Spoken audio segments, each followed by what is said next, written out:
quando a gente lida com pessoas difíceis? Qual é a mágica? Como fazer? Porque tem pessoas que são verdadeiros dramas, né? E eu diria que é verdade parcialmente. Se eu pudesse trazer, né, na minha época de garoto, quando fazia prova, tinha aquele Czinho cortado, né? Eu não sei se ainda hoje está na moda, mas a resposta ela pode ser meia certa e meia errada, dependendo do olhar, né? O primeiro paradoxo que eu queria trazer é sobre o olhar de pessoas difíceis. O que eu considero uma pessoa difícil? E aí já tem um absurdo nesse contexto. Eu aprendi com um grande mestre da minha vida, Dr. Eli Bonini, um médico, antropólogo, sociólogo, que ele diz que o absurdo é o momento de parada. E o momento de parada é o momento de partida, de recomeço, da gente olhar de novo com um novo olhar. Porque se a gente continuar caminhando a partir das velhas crenças, a gente vai chegar apenas e ter sempre as mesmas respostas. Nessa linguagem, olhando para as pessoas difíceis, as pessoas vão sempre concordar com a gente. Se eu digo que ela é uma pessoa difícil, eu vou ter razão. Mas não é sobre ter razão. Liderar nunca é sobre ter razão. E trazendo um paralelo com Santa Teresa d'Ávila, diz que as pessoas se preocupam tanto em ter razão que esquecem de ser felizes. E esse lugar, ele nos convida a olhar uma reflexão. Por que muitas vezes eu digo que as pessoas são difíceis? Será que aqui não tem um juízo de valor equivocado? Porque as pessoas são difíceis porque elas não fazem aquilo que eu gostaria que ela fizesse do jeito que eu gostaria que ela fizesse? Será que eu não estou querendo controlar pessoas? E esse é o grande dilema do ponto de vista da liderança. Sempre que alguém não faz algo do jeito que eu queria que fosse, eu considero que o outro é o errado. Percebam que aí existe um espaço de construção, de um olhar diferente para o que é liderar. Liderar não é simplesmente controlar pessoas. E aqui tem uma diferença básica entre influenciar e persuadir. A persuasão é uma imposição da minha verdade diante do outro. E sempre que o outro não se submete, eu digo que ele é difícil. A influência, ela traz atributos de associação qualitativa desse olhar. A palavra influenciar vem de fluir. É que o outro escolha fazer aquilo porque ele acredita que aquele caminho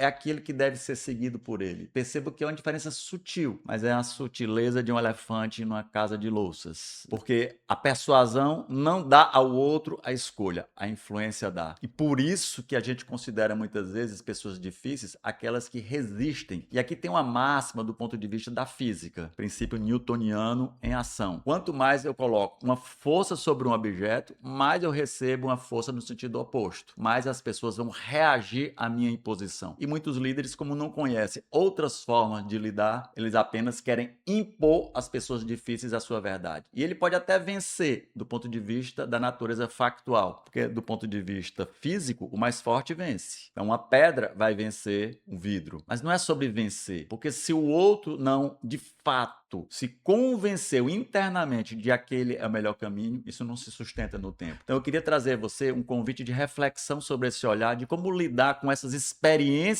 difíceis. O primeiro convite que eu queria trazer, as pessoas não são o problema. Porque se você acreditar nisso, mais uma vez, elas vão te dar motivo para você ter razão. As pessoas não são o problema, elas trazem o problema. E o convite é juntos, é construir pontes, nós possamos ajudar a solucionar o problema. Que não necessariamente é a minha opinião ou a sua opinião. Existem outros movimentos, né? E aqui eu trago a figura crística como saber universal. Jesus dizia, se alguém bater numa face, você pode, inclusive, dar a outra face. Qual é a sabedoria que existe nesse princípio? Não é apenas a sabedoria da cordialidade, mas existe um princípio dessa consciência física que nós estamos trabalhando. Ao objeto, o objeto ele não tem opção de resposta. Se você der um murro na parede, ela vai devolver com a mesma força na direção contrária, porque o objeto ele não tem escolha diante da natureza dos eventos. O sujeito e o ser humano é sujeito por definição da língua portuguesa. O sujeito é aquele que pratica a ação. Então, o sujeito ele tem o poder da escolha. E eu posso modificar o comportamento. Eu não preciso entrar em linha de combate direta. Eu posso lidar com o contraditório ajudando, não pela afirmação, mas pela pergunta, pela reflexão e modificar a direção daquele comportamento. Quando Jesus disse que eu posso, inclusive, dar o outro lado, eu tenho infinitas possibilidades, que não seja apenas a de reagir. Eu acho que essa é a grande natureza da sabedoria desse evento. Como sujeito, nós não estamos decretados a responder nesse jogo de confronto de forças, onde vence o mais forte, mas no final eu venço, mas não levo, porque a liderança não tem nada a ver com espaço de imposição de força. E aí eu convido vocês a um lugar, né, de consciência que talvez seja exatamente essa conexão como ponte entre a dureza, que é a força, a imposição do diamante que corta a rocha, né? Se você olhar do ponto de vista dos poços de perfuração, o diamante é a matéria mais dura do ponto de vista orgânico e ele vai perfurando rochas, né? Ele vai vencendo a rocha e convencendo que ele está certo. Eu conheço vários líderes diamantes, porque aonde existe atrito, conflito, força, imposição, existe desgaste. Quebra primeiro a rocha e aí muitas vezes as equipes vão se destruindo. Mas também chega um momento que aquele diamante, de tanto desgaste, precisa ser trocado. E eu conheço vários líderes, gestores de diamantes que de tanto impactarem, tanto confrontarem pessoas difíceis, se tornaram as mesmas pessoas que ele tanto tinha ojeriza, se tornaram também pessoas difíceis pelo atrito que precisaram ser trocadas. O convite com sabedoria da natureza é sermos água. E a água não abre mão do seu destino. A água não abre mão do seu propósito, do seu objetivo. Se você olhar um leito de um rio, ele corre para o mar, mas ele não corre em linha reta. Ele tem a sabedoria da fluidez,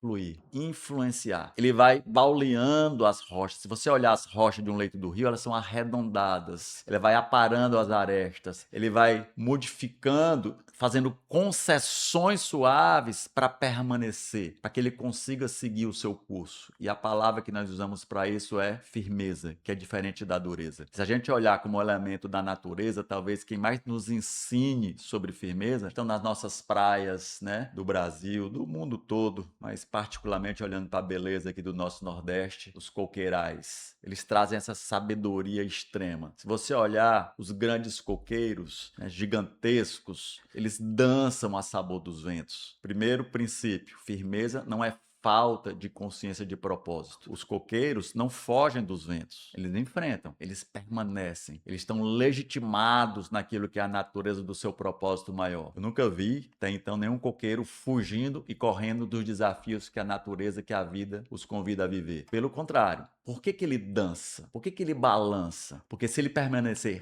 rígido, ele vai tombar. O atrito cotidiano vai gerando desgaste pela rigidez e até que ele, muitas vezes, não resiste à força desses ventos em sequência. Então, qual é a sabedoria do bailar, da flexibilidade, que é a suave firmeza? Aonde ele cede e aonde ele consolida o seu saber? Se você olhar os coqueiros, quanto mais distante da raiz, mais ele baila, menos brigas ele vai comprar, mais ele vai suavizar, tudo bem, podemos fazer assim, mas ele abre concessões. Quanto mais vai se aproximando da raiz, mais ele vai estabelecendo um espaço de não tolerância, de não abrir mão, de fincar as suas raízes. E o que a raiz significa se a gente olhar do ponto de vista biológico? As raízes significam exatamente esse espaço onde ele retira da natureza o seu sustento, os elementos vitais, aquilo que é vital. Então, qual é a sabedoria da vida? O que é a firmeza? Aquilo que é vital é inegociável. Valores, princípios, não se negocia. Desse lugar eu construo minhas raízes e ancoro como sustentação, e aí não abro concessão. Mas todo o resto, na forma, na estratégia,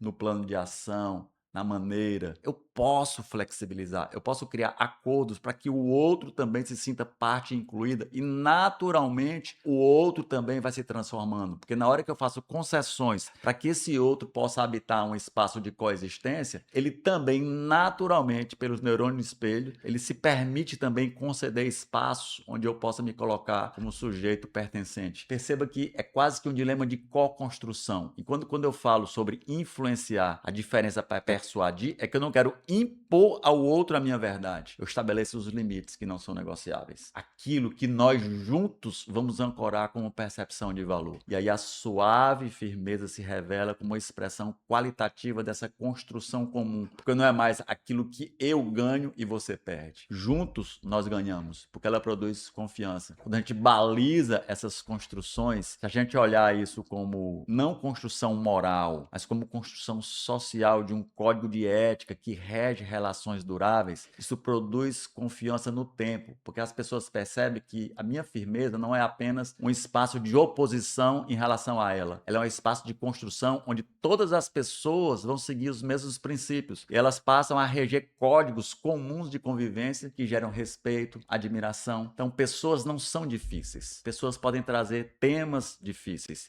E dentro desse espaço, sempre que você tiver dúvida entre ser mole, ser permissivo ou ser duro, ser diamante, ser cortante, lembre-se da sabedoria da vida. Seja água. A água não foge. Água mole e pedra dura, tanto bate até que fura. Molda, transforma, influencia, modifica o outro e se modifica. E se modificar, abrir concessões, ceder em determinados pontos de vista, isso não é fraqueza. Definitivamente é maior nossa expressão de coragem, porque coragem significa coros, coração. Poder reconhecer e saber que eu não estou sempre certo. Que fazer concessões, que abrir espaços de diálogo, diálogos, troca de significado, troca de experiência, é o melhor que a expressão da liderança pode propor como construção comum. Se faz sentido para você, fica com a gente, segue a gente e até o próximo vídeo.